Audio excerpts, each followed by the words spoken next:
Good afternoon, everyone. Welcome to Politics and Prose. I'm Brad Graham, the co-owner of the bookstore, along with my wife, Alyssa Muscatine. And it's really, for me personally, a treat to be introducing someone with whom, over the years, I've worked closely in both journalism and book publishing, Peter Osnos. He's here to talk about his very reflective new book, LBJ and McNamara, the Vietnam Partnership Destined to Fail. The book's about the period in the mid-1960s when Lyndon Johnson as president and Robert McNamara as defense secretary got the United States deeper and deeper into the Vietnam War, despite their own misgivings about ever actually being able to win in a conventional sense. It's quite an instructive story because, as Peter writes, one of the enduring debates in the study of history is whether individuals shape events or events define the people involved in them. In this particular case, Peter authoritatively and lucidly recounts how the character and personalities of LBJ and McNamara shaped an historical outcome neither of them really wanted.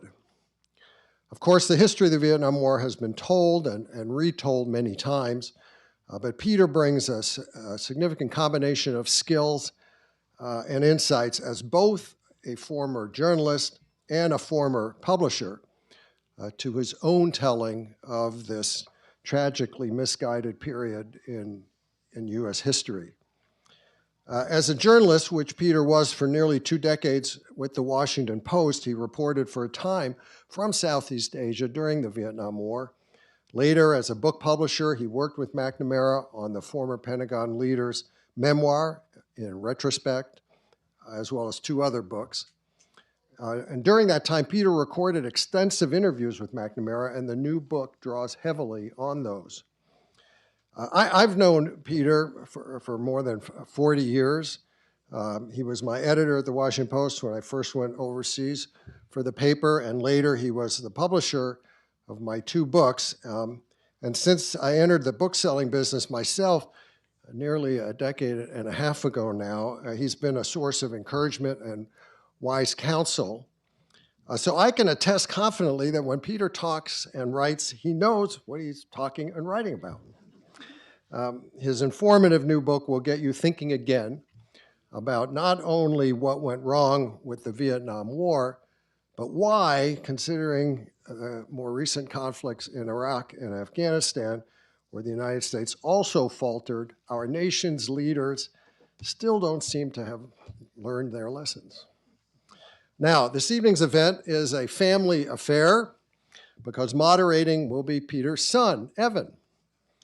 Evan already has lasted longer in journalism than Peter did and has attained such prominence that Peter often is introduced as Evan's dad. After starting his professional journalism career with the Chicago Tribune, where he shared a Pulitzer for investigative reporting, Evan joined the New Yorker, first covering China for the magazine. In recent years, he's been based here in DC, writing about politics, foreign affairs, white-collar crime, espionage, and other subjects. He's also written 3 books, one about China, another about Joe Biden, and the third about the political fragmentation and polarization in the United States and the erosion of some of our nation's foundational beliefs. And he's working on a 4th book. So please join me in welcoming the dynamic Osnos duo of Peter and Evan.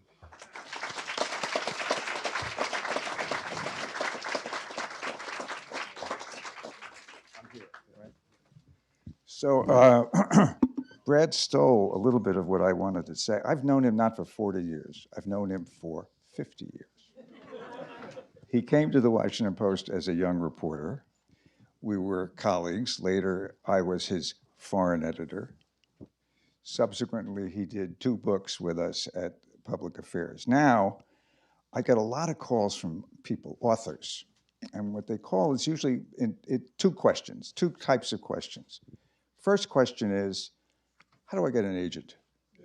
Or how do I find a publisher? Or how do I sell a book? The second line of questioning is always the same.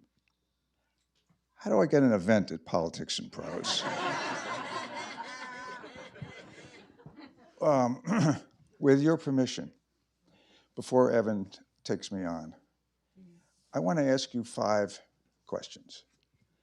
How many people here today were eligible for the draft? How many of you served? A lot fewer. How many of you served in any capacity in the military? How many of you ever were in Vietnam during the war years in any form, as journalism, for example? Okay. How many of you were anti-war protesters? How many of you faced any consequences of any kind for your views on the war? Meaning burning a draft card, desertion, well, obviously not, but draft dodging. Okay. And finally, how many of you saw the Errol Morris documentary called The Fog of War about McNamara?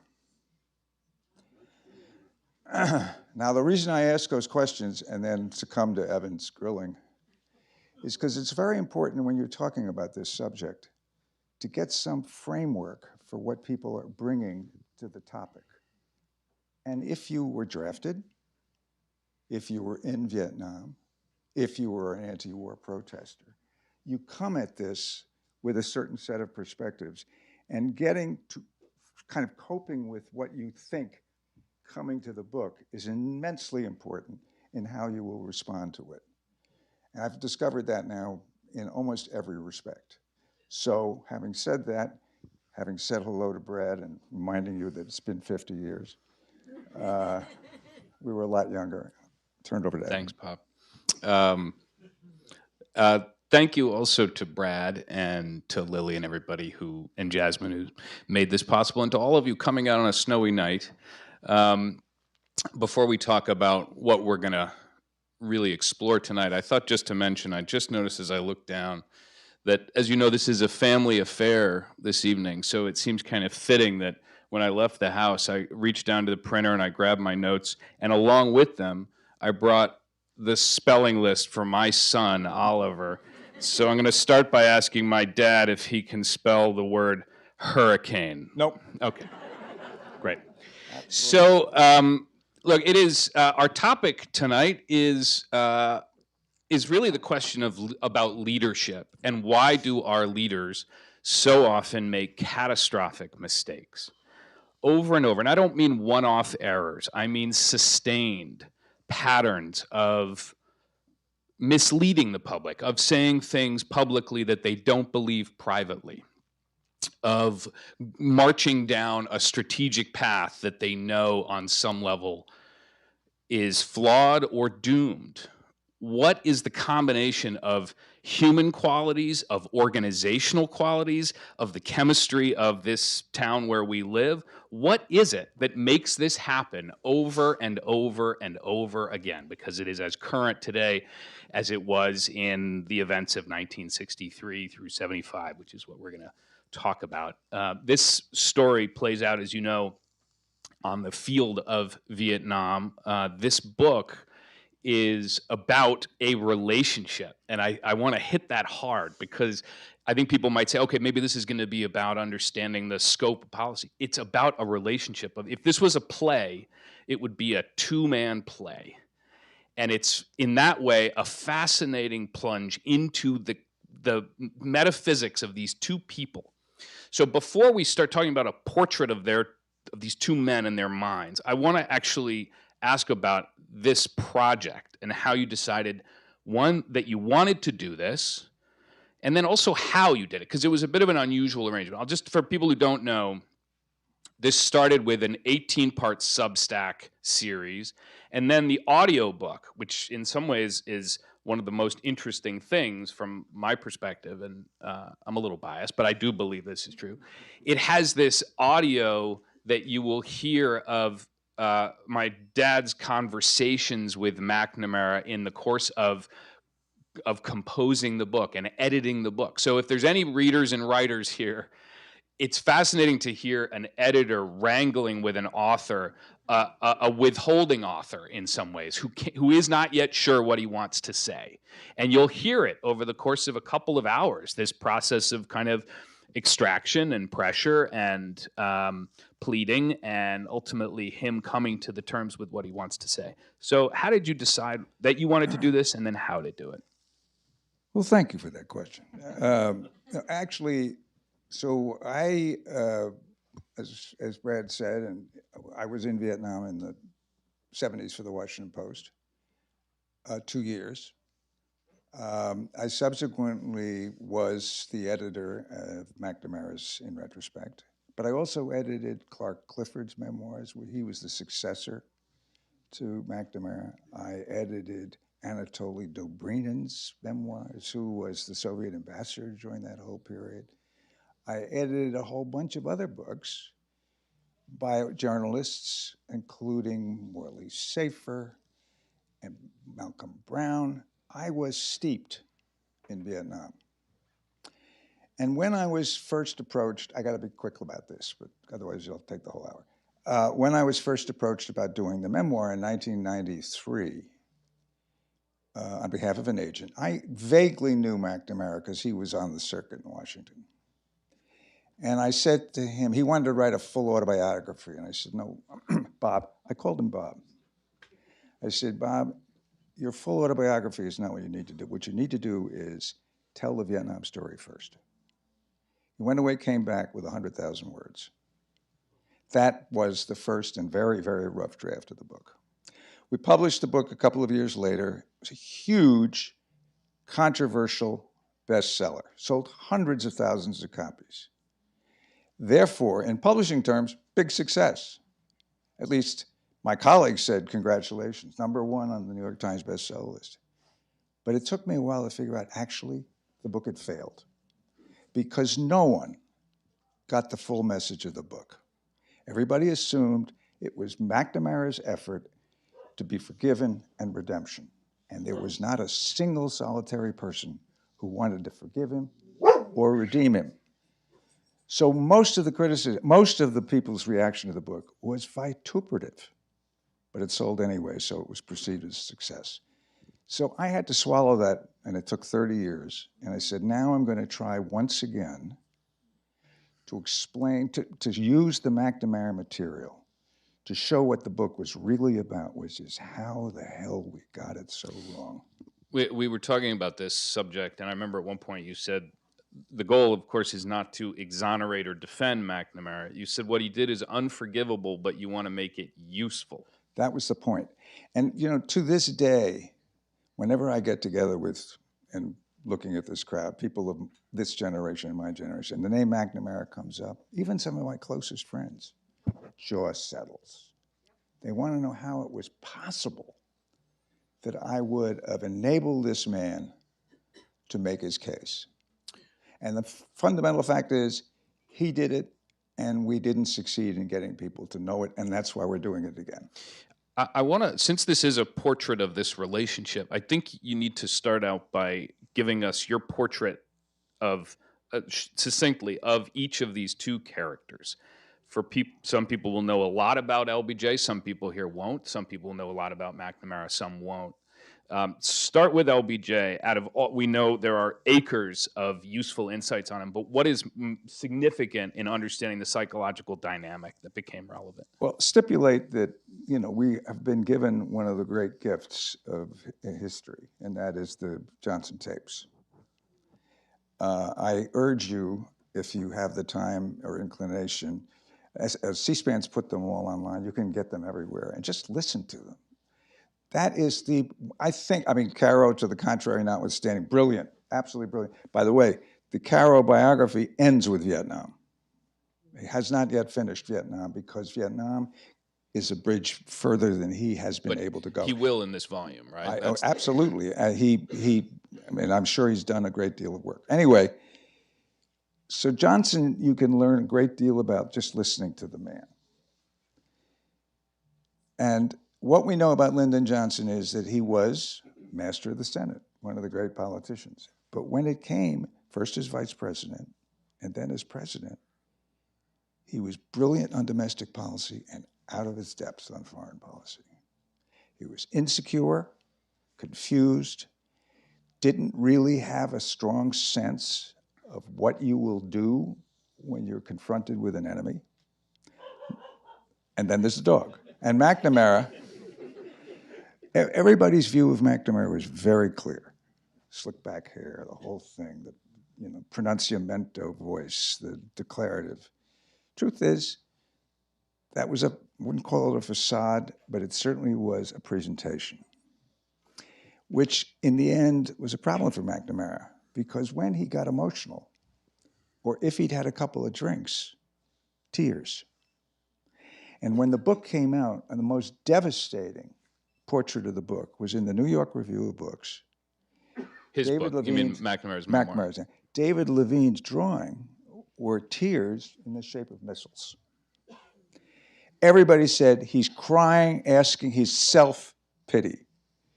Truth is, it was a tic. I saw it, where he would tear up in ways that were just bizarre, but that's who he was. Below the facade of McNamara, remember his relationship with his wife, Marge, his relationship with his sons and daughters. There was tremendous emotional conflict in the man. What I think is interesting, and Brad, if I can, we talked beforehand, there was a question that was on Lissa's mind that I think would help flesh out this portrait of McNamara, which is, there is the iconic portrait of McNamara was in David Halberstam's The Best and the Brightest. Right. And if you're summing up what the lesson of that book is, people would usually shorthand it and say hubris or some version of that. But what I hear and what I read in what you've done here is actually that there's a lot more insecurity running through both LBJ and McNamara. LBJ at one point said privately to somebody, "I'm not fit to be commander." Not privately to somebody, to the Vice President of the United States in the hearing of his wife. He said... But not in public. No. Another thing that everybody should, if you want to kind of confront or encounter, is Lady Bird's diaries. February 11th, 1965, that's less than a month after the inauguration, just as the escalation was beginning. Lady Bird wrote in her diaries, "I heard Lyndon say something today that I thought he would only ever say to me. He said, 'Hubert, I am not qualified to be commander-in-chief.'" This is February 65. Why? I don't know. I find sending these boys over there just so hard. Think about that. And McNamara, in his way, also felt unfit. At one point, right, when he was asked to be Secretary of Defense, Kennedy asked him. He said, "That's crazy. I'm not qualified." But then Kennedy, this is another point, is that Kennedy said, "You're not qualified? Who's qualified? I'm not qualified to be president." I just want to make a point, also distinction here.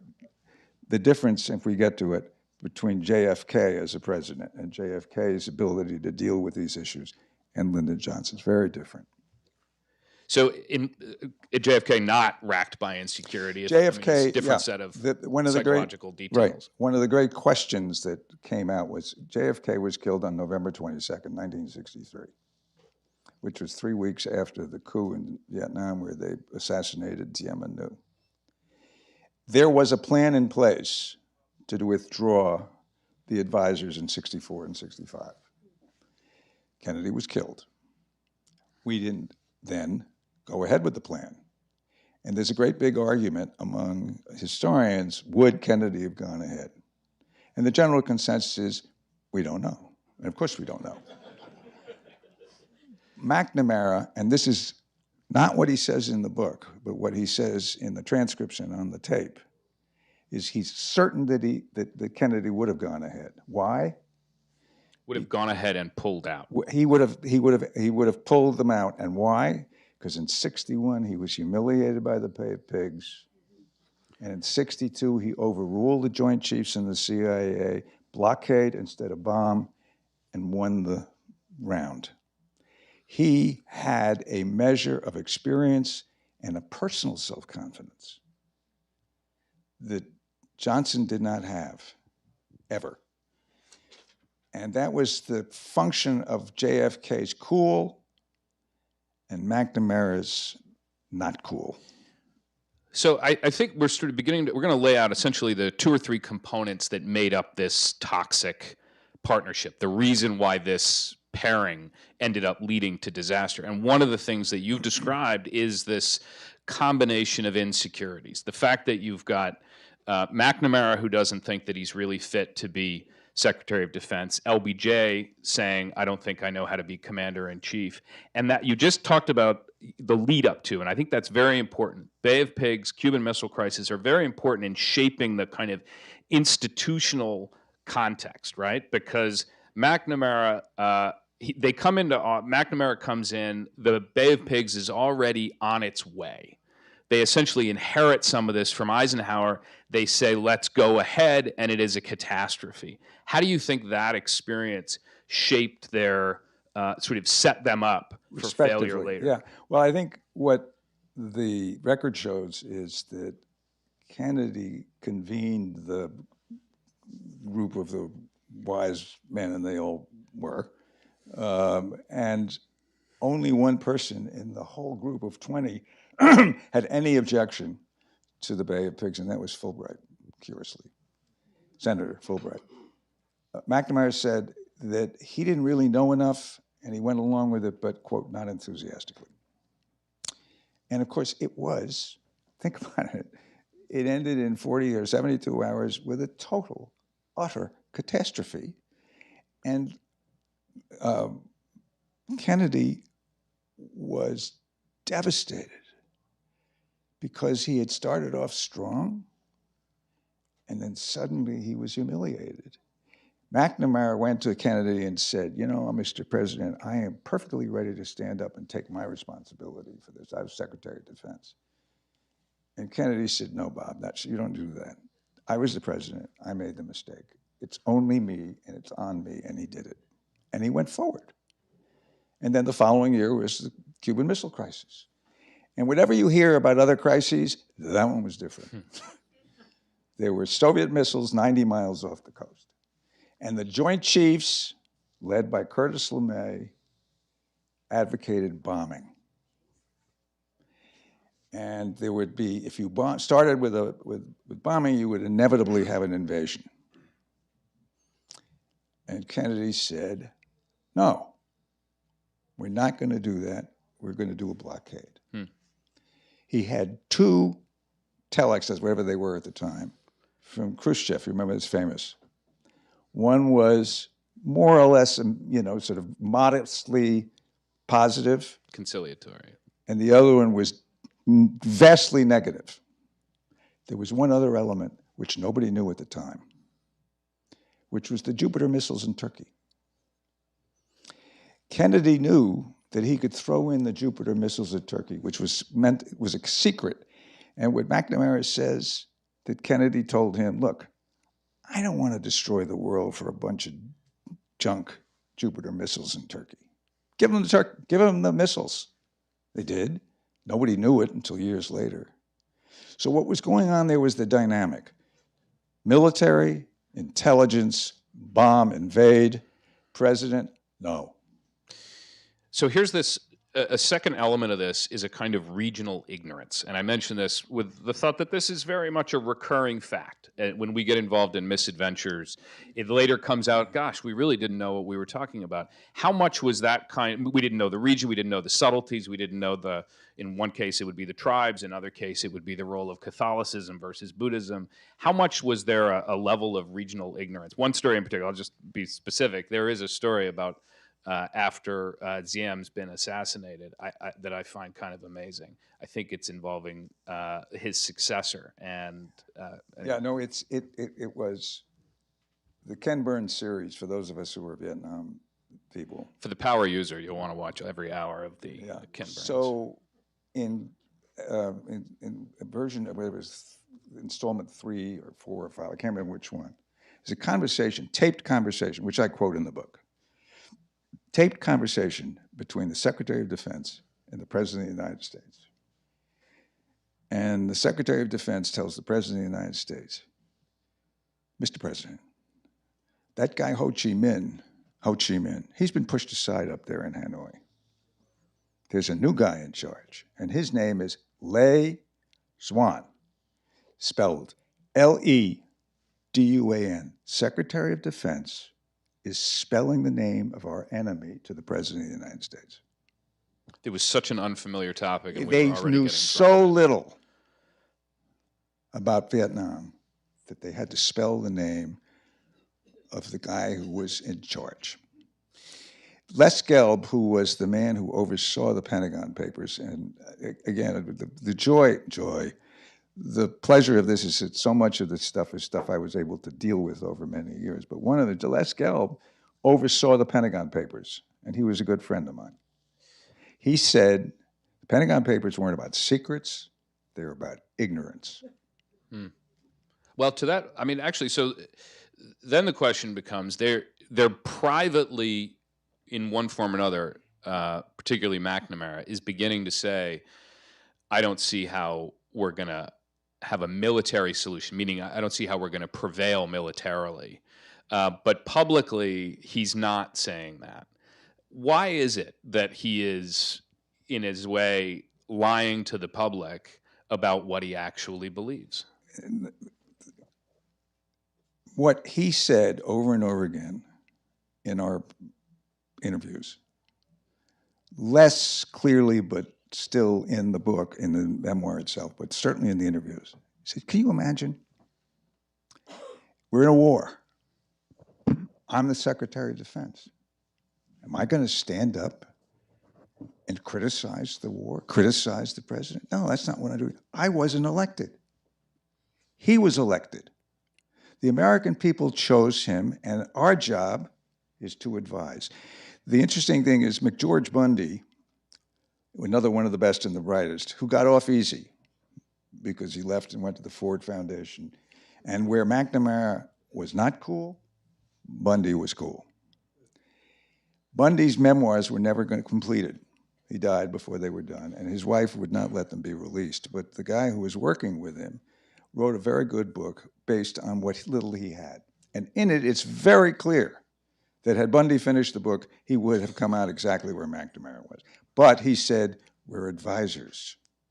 But the president makes the decisions, and it's our job to advise. And what McNamara keeps saying is, I could not imagine publicly challenging a president's decisions. He was the elected person, and I was not.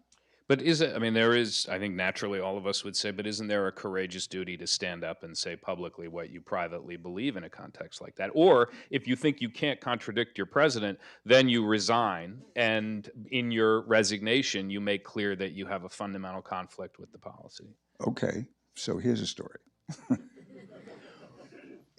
In all the years that those of us who follow this stuff have been around, there was only one resignation on principle that was real consequence. Cyrus Vance, at the time of the failed rescue mission. What is clear from reading all of the material, although not as clear coming from McNamara as it was coming from McGeorge Bundy, in the months of '65, when the escalation was underway, Johnson was meeting with everybody. He was discussing with everybody. We're going to decide what we're going to do, how many troops. I need to meet with this one and that one and this one, and we'll make a decision. Back channel, he was assuring Westmoreland that he would get whatever he needed. And who guided the back channel? Deputy Secretary of Defense, Cyrus Vance. So all the years later, when Vance disagreed with what Carter did, he resigned. Never saying that I learned a lesson. But I am absolutely, he's dead, Bundy's dead, we'll never really know. But the truth is that I've come to believe that Vance's very, very unique, brave resignation was his own way of saying what I did during the 1965 escalation was wrong.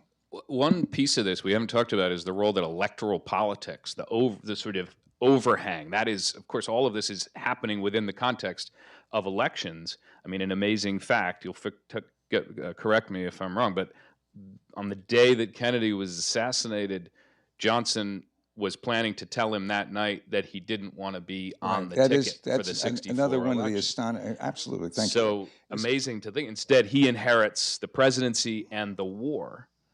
On November 22nd, 1963,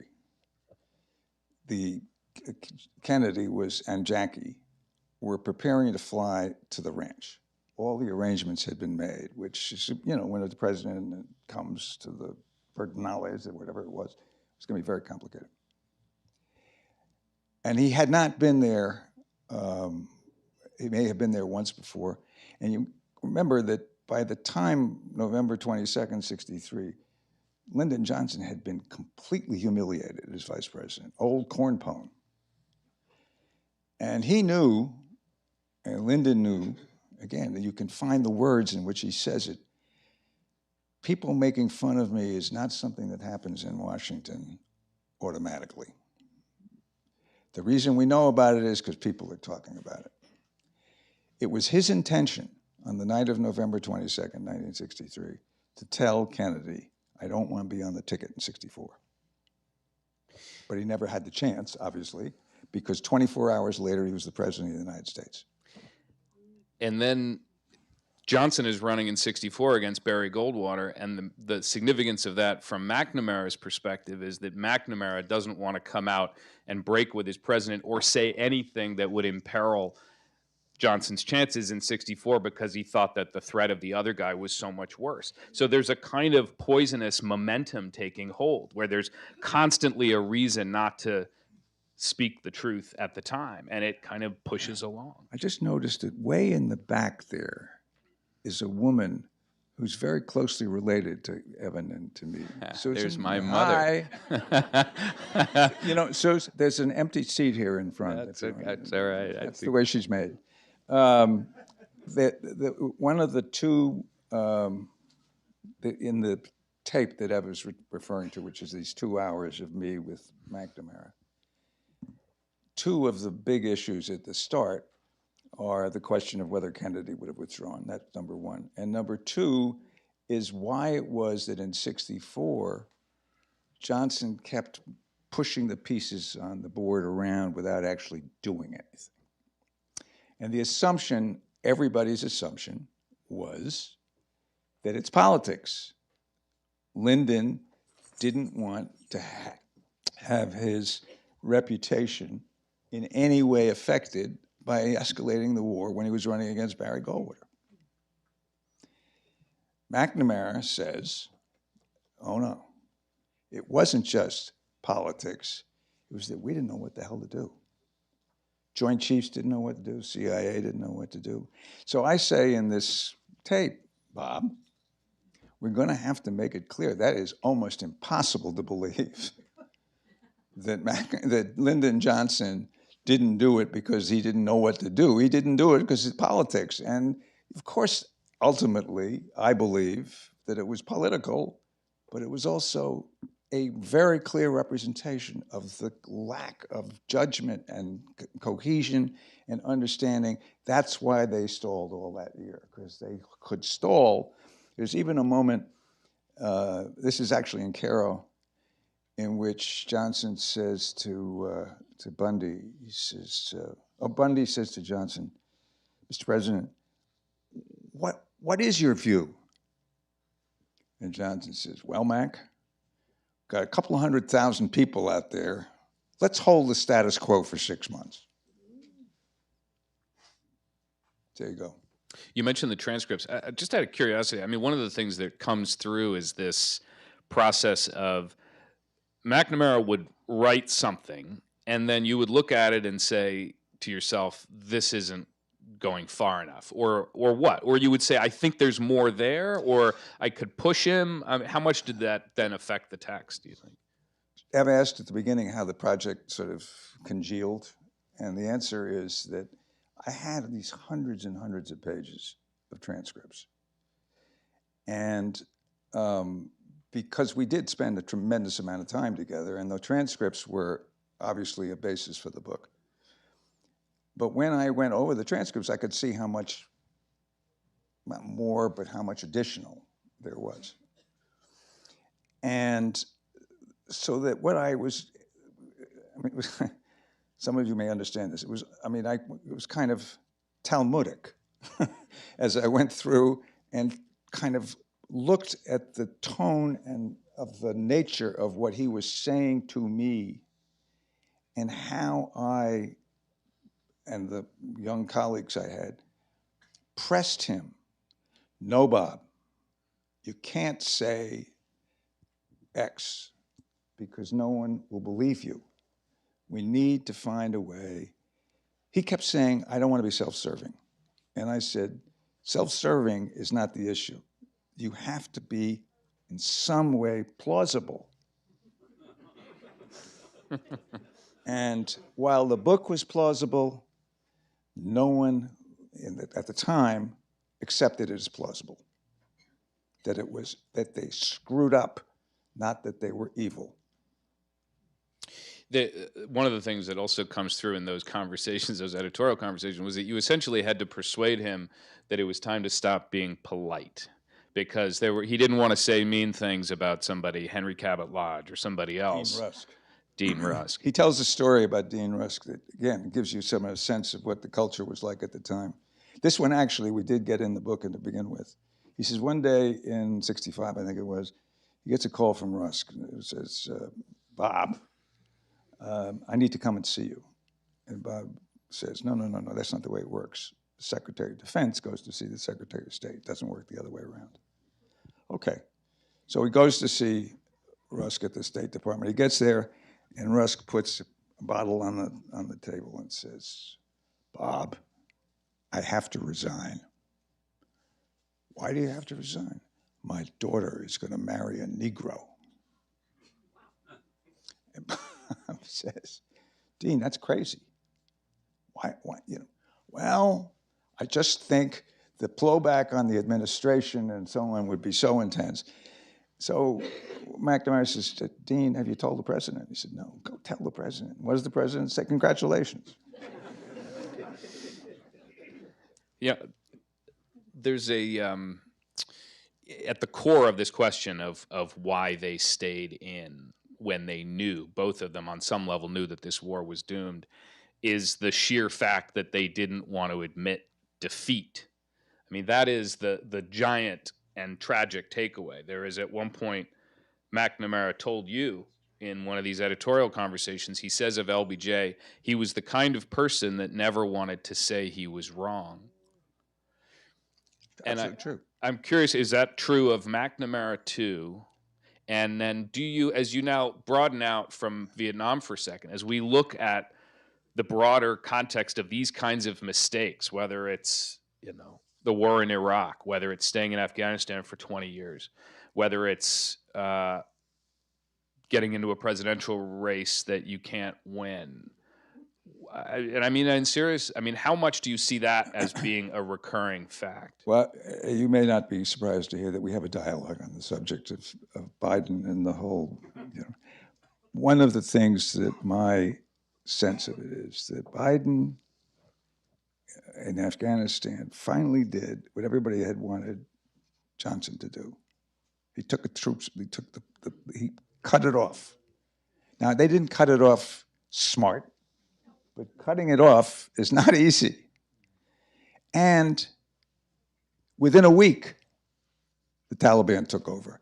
So you have to justify 20 years of that effort in Afghanistan, which a week later was completely over. And what did Biden get for pulling everybody out? A lot of crap. The Economist's cover was the worst catastrophe, and blah blah blah. And everybody says the beginning of the Biden's decline was a withdrawal from Afghanistan. And what these guys thought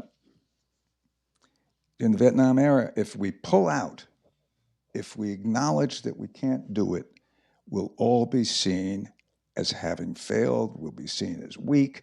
The country is going to go down the tubes. The domino theory. Remember, 1960 was 15 years after the end of World War II.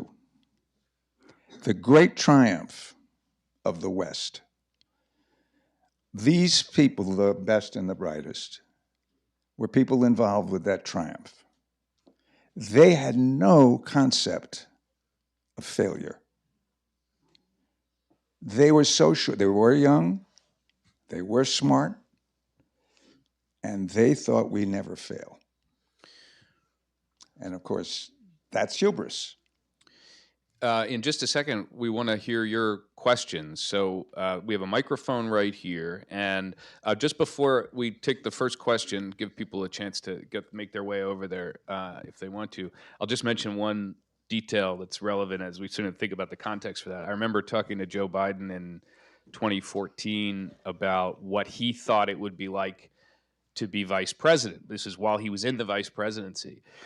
And he said, I used to think at the beginning when I first accepted the job that I would come in and be a vice president to Obama the way that LBJ was to Kennedy, this older veteran of Congress coming in to be helpful to this younger, charismatic, dynamic president. He says, and then I read Robert Caro's book, and I realized that LBJ hated the job. He did, absolutely hated it. And the sort of, it's funny, and then the durable and in its own way tragic fact is that the same insecurities that dogged LBJ so persistently, that sense of being dismissed, of not being treated fully seriously, which bore into LBJ, and ultimately, as we see in this book, had real strategic impact.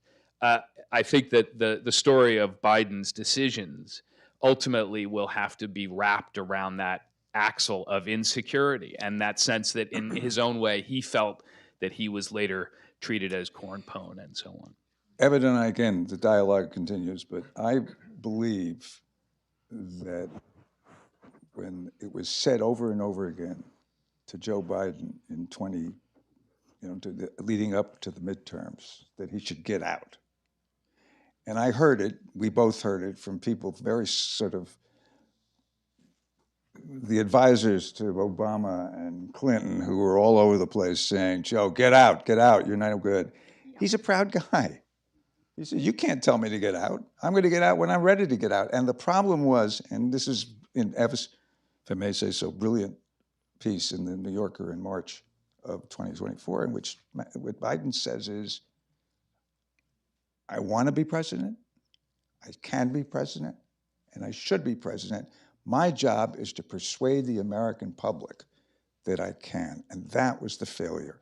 A matter of pride, you can't push me out.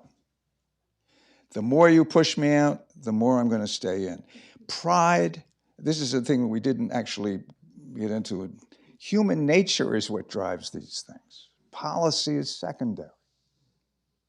People do not want to be humiliated, and they want to be able to say, I did my best to my own design. So I started Yale Law School in September, day after Labor Day, 1969. 1969. Evan was not around then. Right. And there were 32 women in my class instead of the usual 8, because in my late husband's class, the 2 years ahead of me, they started 160 with 8 women and graduated 90 on time. Yale was wild. Everybody there was 1A. And my late husband was an anti-war activist. I met him my first day. He was the director of the Coalition for an Open Convention under Gary Hart in 1968. He was blind in one eye, so he wasn't draftable. But all we did was anti-war stuff.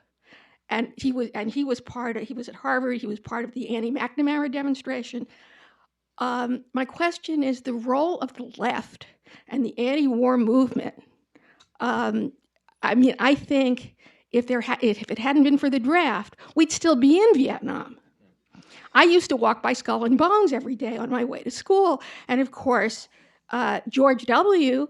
didn't go to Vietnam. And I think if he had been threatened with Vietnam, like all my friends, maybe we wouldn't have repeated the whole thing. Right. No, there's no. It's a major point, which is the first thing to remember about the anti-war movement, or one of the first things to remember, is that the 60s were the period in which citizen opposition finally made an impact. Civil rights movement, Right. and then the anti-war movement.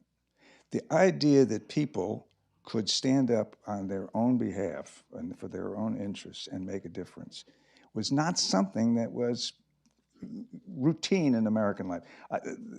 I believe that the country, modern history is divided between before November 22nd and after. Civil rights, anti-war, all of those things were a major piece of development in the positive sense. Yes. Except for the backlash. The draft was key, but I give you this now. We're now 50 years later. If somebody comes in the room today and says, I was in Afghanistan, I was in Iraq, people are respectful.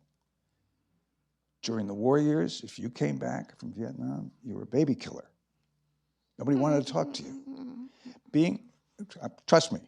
I was there. The fact is that serving was considered something to be discredited.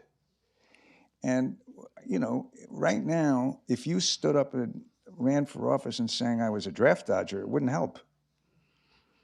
We've changed the culture, and the culture at the time was to go was wrong, to object was right. Now, no one is going to say that that shouldn't have happened. It was, in its way, very important. And the idea that the public can make a difference is still a magnificent fact. Unfortunately, we have an election, and sometimes the public doesn't get heard. But, you know, that's a whole other lunch.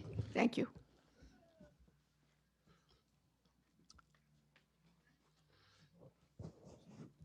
Thank you very much for being here today. Sure. My name is Nathan, and I'm a recent graduate of Montgomery College here in the Washington area. I'm hoping ultimately to teach American history. That's something I feel very passionately about. My question is, and I've also long had a special interest in the history of the 1960s, both the Civil Rights Movement and the Vietnam War and the Kennedy and Johnson administrations. My question is, one part of this history that I find particularly interesting is then Vice President Johnson's visit to South Vietnam in 1961, where he met with President Diem. Johnson famously referred to Diem as the Churchill of Southeast Asia. I was wondering if you think that Johnson's time in Vietnam and his visit with Diem, do you think it had any significant impacts on his later decision making after he became president? I'm sure that you remember the line, he's a son of a bitch, but he's our son of a bitch. I mean, and the thing is, and this is part of the response to the coup, they did not intend to kill Diem. They thought Diem was stubborn. They thought New was a problem, and Mrs. New or Madam New, whatever she was. But that Diem was an ardent Catholic, and that it was the repression of the Buddhists, and that somehow they couldn't get Diem to listen. They didn't intend to kill him. On the Monday after the coup, there's this extraordinary Kennedy dictating a memo. And he said, how did we do this? Why did we do this? We didn't intend to kill him, and we've created a mess. One of the stories in the book is how the coup came about and how the decisions were made to go ahead with the coup. And because everybody was on vacation, it was in August. I love there's a classic Johnson line. He said, where was everybody when they were deciding about the coup? He says, well, this one was here, this one was there. Bundy was up at that Gurley Island, Martha's Vineyard. You want to know what Johnson's like? That's it, Martha's Vineyard. Anyway, that's the answer. Sir. Hello. You've mentioned Biden's decisive but ultimately inefficient withdrawal from Afghanistan and proposed that a confident Kennedy would have pulled out of Vietnam had he not been assassinated. This is in contrast to the painting of an insecure, indecisive LBJ and McNamara. To what extent do you feel, or I'm sorry, to what extent did LBJ and McNamara feel confident in Project 100K as it progressed through the war? Sorry? To what Project 100K. extent did LBJ and McNamara feel confident in Project 100K as it progressed through Which was the door? about recruiting more. It McNamara's was essentially about lowering standards in order to let more that thing. people I'm into sorry. the military. You know what? I have to acknowledge that that was not one of the things that I paid much attention to. Look, the fact is that there was a kind of momentum, and the momentum led in one direction. And what I keep coming back to is the nature of it's human nature. The consequences of what they did were evil, but the motives weren't evil. And that, I think, is a distinction. Putin in Ukraine is evil.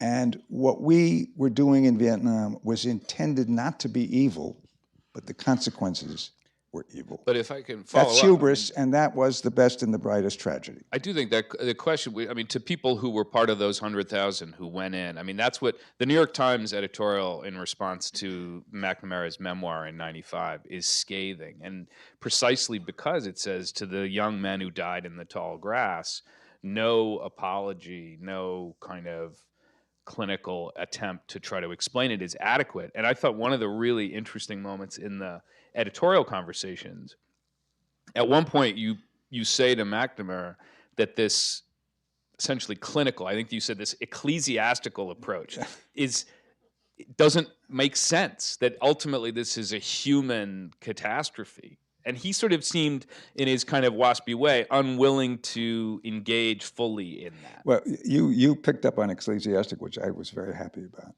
I mean, the fact that I was using that line, because in the description, McNamara would say, well, we would get together and we would have discussions, and these guy would say this, and this guy would say that. And I said, Bob, it's not that ecclesiastical. People get in a room and disagree, there is emotion. And what you have failed, in my view, at that point, or not done sufficiently, is show how the individual personalities and character influence the outcome. These are all young, smart guys, ambitious, and the idea that there were no elbows in that room, to me, was nonsense. And I kept pushing McNamara to acknowledge that these guys were facing off against each other. And that's why I said, your descriptions are ecclesiastical, which does not reflect our religious. Anyway, yes, sir. I think I agree with everything you said here. It's very well said and all. But as a infantry officer for 6 years, 1 year in Vietnam, advising a battalion, Arvin Battalion, and as a 40-year foreign intelligence officer, 46 years, allow me one quote. To me, this is the core answer to your first question when we first started. It's from Sun Tzu. A lot of people here probably know it. Sure. But I'll tell you, we've proven this 100 times. I've proven it 100 times. But Sun Tzu, 560 BC, I think he was, BC, Chinese general. He said, foreknowledge cannot be obtained from the gods, nor from the spirits, nor from analogies with past events, nor from calculations. Foreknowledge can be gotten only from men. Women didn't count much in those days, but they do now. But he said only from men who know the enemy situation. We didn't even have a map of Vietnam. And we were completely incompetent on that score. Yeah. And we set this up too because, see, in 54 at Versailles, we signed an agreement, free elections in Vietnam all over.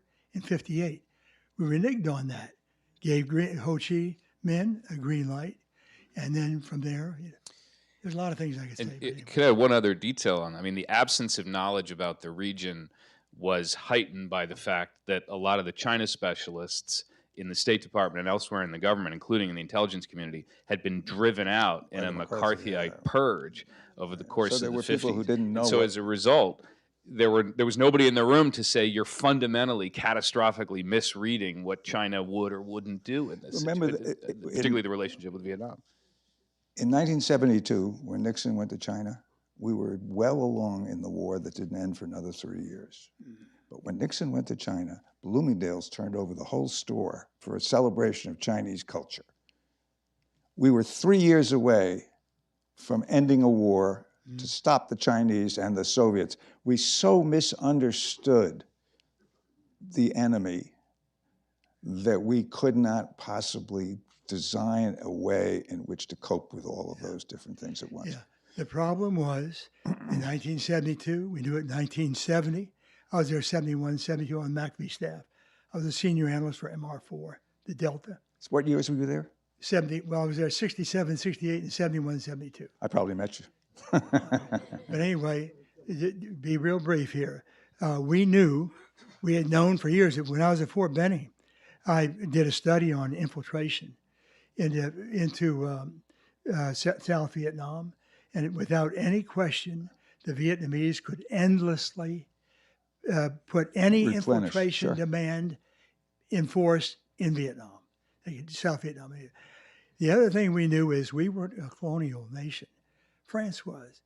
They controlled a lot of things. We didn't control anything. Britain in Malaysia, they controlled the civil service, the law, and it was a peninsula. Sure, and 10 years, and they won. But the thing is we knew we weren't a colonial power from the start. We should have. Ho Chi Minh knew that. And he wasn't being a colonialist. That was his country. Absolutely. So, you got one more question behind you. It's 2 minutes to 6. Please. I wanted to just give you. Thank you for that. Sir. Hi there. I was just a couple of years too young for the draft to go out there, but I grew up with it. You know, I grew up looking at it and sort of trying to get my head around what the heck we had been doing. And one of the things that really came up with is this period you're talking about, 63 to 65, was a complete disaster. And I was very, very critical of Johnson. How could he do this sort of thing? And for a lot of the reasons that you outlined. And then it was interesting, the Ken Burns series, they had a part of like Johnson getting ready to do the escalation February, March of 65, sending in the first ground troops. And they were outlining the situation at that time. And I was thinking to myself, Jesus, if I was Johnson at that time, at that moment, I might have done the escalation. It's odd to sort of like see these things in a different context and then sort of say, what if I was there? Well, hindsight, you know, blah, blah, blah.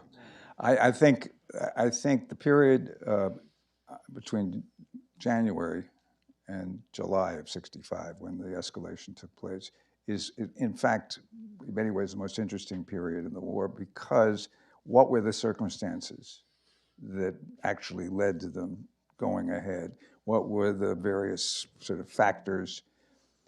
Johnson kept saying, I'm trying to decide. He'd decided.